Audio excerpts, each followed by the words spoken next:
Hello everyone, I'm Grainwolf, and in this video I thought we'd dive into the Jebel Irhoud skulls, a discovery that pushes back the timeline of our species by roughly 100,000 years. The question of where we come from has plagued our species for most of our conscious history. Until 1960, the prevailing belief was that Homo sapiens, our own species, originated somewhere in East Africa, around 200,000 years ago. This theory was supported by discoveries of early Homo sapiens fossils, such as those from Omo Kibish and Herto, dated to roughly 160,000 years ago. This date and theory were dismantled, however, with the discovery and excavation of human remains during Barite mining operations in modern-day Morocco in 1960. By 1969, 6 ancient human fossils had been recovered. These were 2 near-complete adult skulls, an 8-year-old child's jawbone, an arm bone, a fragment of pelvis, and a collection of fragments belonging to cranial and postcranial skeletal elements. Another set of excavations at the site in the early 2000s uncovered a further 2 adult fossils, an adult skull and an adult's mandible. These discoveries brought the total number of Homo sapiens discovered at Jebel Irhoud to 7. Not only had this site, which had once been a shallow cave in a limestone outcrop, provided a fantastically detailed sample of ancient human fossils, but in doing so changed everything we had known about our species' origin. In 2017, the results from dating techniques performed on the fossils and flint tools found with them were published, pushing the Homo sapiens species back to a date range of approximately 280,000 to 350,000 years ago. We had discovered our oldest ancestors to date and presented a new evolutionary model for our species. Rather than a singular point of origin, it became possible, and even probable, that human populations from across the African continent had contributed to the development of our species. These 7 ancient people changed our understanding of ourselves, but also gave us a list of new questions to seek answers to. So, who were they? You'll have noticed, no doubt, that the skulls I'm showing you in this video differ in some ways from what you'd expect from a modern human. More often than not, a Homo sapiens skull would be described as gracile, soft-featured, and an overall globular shape. Our faces are relatively flat in comparison to other human species, such as Homo erectus or Neanderthals. This description doesn't quite fit the skulls found at Jebel Irhoud, however. They do share our short, flatter face morphology, but overall, the faces of the recovered individuals seem to share a mixture of traits we would consider modern and archaic. Some seem to have far more ancient shapes to their jaws, whereas others, such as Irhoud 11, have a quite modern-like chin. They still exhibit clear, impressive brow ridges which sat over the eye sockets, and the shape is far longer than ours, sharing far more in common with those of Neanderthals and Homo heidelbergensis than the rounded skulls of US modern humans. The mixture of these features places them truly at a transitional point in our evolutionary journey. But what does this elongated skull shape tell us about their minds? The rounded, globular skulls of modern humans are a hallmark of our species, an evolutionary development driven by expanded parietal and frontal lobes, regions of the brain tied to complex language, problem-solving, and social bonds. The Jebel Irhoud skulls, with their longer lower brain cases, suggest these areas perhaps weren't as pronounced, more akin to their archaic cousins. Does this mean they thought differently? It's hard to say. Their brains were roughly similar in size to ours or even Neanderthals, at around 1,200 to 1,400 cubic centimetres, and were complex enough to support a sophisticated lifestyle. At the site, a collection of knapped and prepared flint tools was discovered in the same context as the human remains. As a sort of further proof of the intelligence our ancient ancestors had, there's a possibility that the flint used had been purposefully heat-treated before being knapped.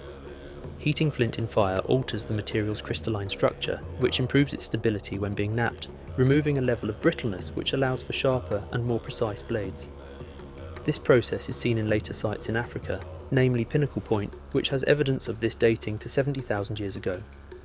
The tools at Jebel Irhoud were crafted using the levallois technique, a method requiring careful preparation of a flint core to produce sharp, precise flakes for specific tasks.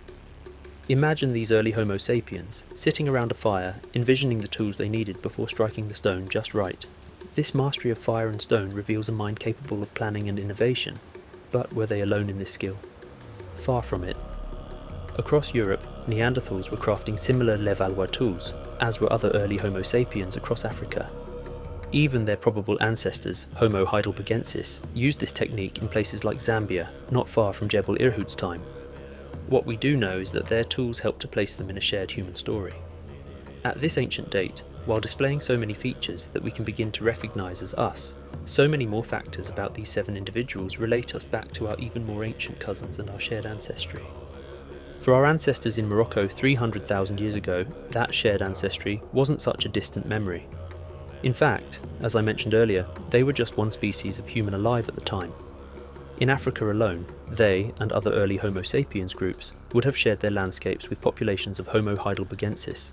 These robust cousins, largely accepted as the common ancestor to our Jebel Irhoud people and Neanderthals, with their heavy brow ridges and projecting faces, were built for survival in Africa's savannas and woodlands.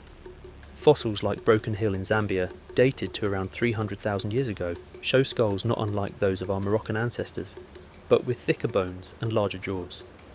They hunted antelopes and other game with early prepared core tools that paved the way for the Levallois flakes found in that Moroccan cave, suggesting lives of strength and strategy in tight-knit groups. Could these ancestors have met their Homo sapiens kin, trading skills or stories across ancient trails? It's a tantalising thought, though the evidence remains silent. Across the Mediterranean, early Neanderthals thrived in Europe's colder forests and steppes, their stocky frames and broad noses built for harsh climates.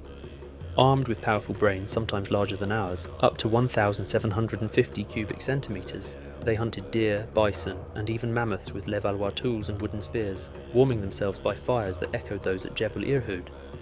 Traces of pigments and possible carvings hint at early sparks of ritual or art, a possible glimpse of their complex minds. In Asia, the enigmatic Denisovans roamed from Siberian caves to Tibetan highlands and possibly China's coasts. Known from sparse fossils, a jaw, a few teeth, and, thanks to a 2025 study led by Qiaomei Fu, a nearly complete skull from Harbin, China, their robust features, large molars, and brains rivaling ours reveal a resilient people. They crafted tools much like the Levallois flakes of Jebel Irhoud, thriving across diverse landscapes.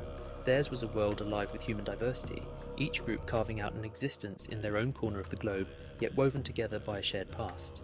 This idea that we weren't alone here, on this planet, is quite hard to grasp with our modern understanding of the world. We've been alone so long that it's a struggle to comprehend the concept of other humans. But once upon a time, the world was covered with a number of diverse human stories being lived out by people who looked like us, and some who were a little different, but still very human. For our tribe in Morocco 300,000 years ago, life would have followed the rhythms of the natural world. The area in which they were rediscovered, a limestone cave overlooking a savanna grassland, may have served as a camp for the group. Within the space, they had been butchering gazelles which they had hunted. A large portion of these gazelle bones show evidence of cut and scrape marks left by flint tools roving the flesh from bone, as well as clear breaks where they had extracted the marrow. Wildebeest, zebra and antelope are also shown in this record of butchery, as well as fragments of tortoises and ostrich eggs. We can also say with a high degree of certainty that the family were cooking their food in this cave, and evidence of this can still be seen on fire-scarred bones and flint tools. It's quite easy to imagine an evening scene with this small group. 7 people, sitting and resting in their shelter after a hard day, food from the day's hunt cooking with the scent of their dinner drifting through the air. In front of them, the grassland plain would have shone a golden yellow as the sun set, the few scattered trees casting long shadows. They probably took this time to relax and rest, but they'd have had to have been alert while cooking and butchering their prey. Hyenas had long been our species' arch nemesis, and these scavengers would have proven to be hard competition for our early ancestors. It's possible that they had defended themselves from hyena at the site in the past, as bones from these beasts were discovered during excavations.